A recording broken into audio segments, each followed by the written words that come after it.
Dan korang tahu tak, sini ada lampu yang kita boleh on. Jom kita on.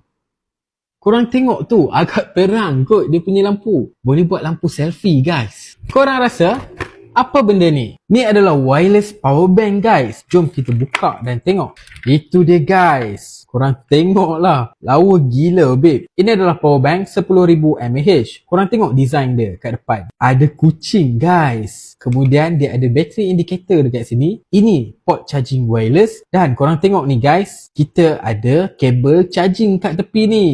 Nampak macam pemegang kan. Kita juga boleh pakai USB port ni untuk kita nak charge. Dan nak charge balik power bank ni pakai Type-C. Dia ada bagi satu kabel Type-C dan satu user manual. Serius, power bank ni cute gila guys. Warna dia dah lah cute. Lepas tu korang tengok ada kucing pula dekat depan ni. Dan yang lagi best, dia support sampai 15 watt wireless charging. Korang tengok tu. Mudah gila babe nak charge phone dekat mana-mana. Letak je dah boleh charge. Tak perlu kabel-kabel lagi guys sebab dia ada wireless. Dan kalau pun korang perlukan kabel, dia ada kabel dekat sini. Kalau korang perlukan lampu selfie, korang boleh on je macam ni.